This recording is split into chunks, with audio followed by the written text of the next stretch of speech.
ဒီနေ့တခုပြောချင်တာလေးကတော့ရှမ်းနေပေါ့နော်ရှမ်းနေဆိုတဲ့အဓိပ္ပာယ်ကသူများတွေပါဖို့ခဲရင်းနဲ့ပါတီတီလေးတွေသူကမှတ်တာပါကိုကြီးလည်းကြုံရင်း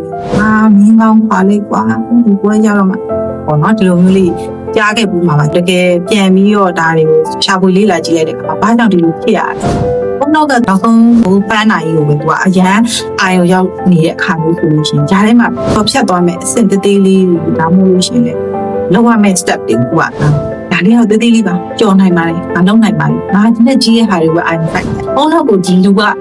ကိုကန်ချလိုက်ဘုံတော့အဲ့လိုပဲတွေးတော့တွေးသွားတဲ့အတွက်တော့ဘယ်လိုမျိုးလုပ်သွားလဲဆိုတော့ဘုံကမလုပ်ရဘူးပြီးတော့ကောင်းကင်ဘောဟာယူမော့ကြည့်နေအောက်ကအဲလုံးတေးလေးကိုမြင်မဲ့ခလုတ်တိုက်တာအဲ့လိုမျိုးနဲ့အလားတန်တူပါနော်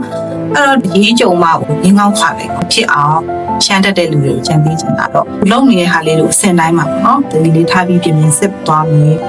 ဒါကိုယ့်ရဲ့လုံမှာပဲဖြစ်ဖြစ်ကိုယ့်ရဲ့လုံချင်တဲ့ဟာလေးတွေမှာဒီချက်ပို့ပြီးတော့မှားနေနေစကားကောင်းတယ်လုံသွားနိုင်တယ်မှာပါတယ်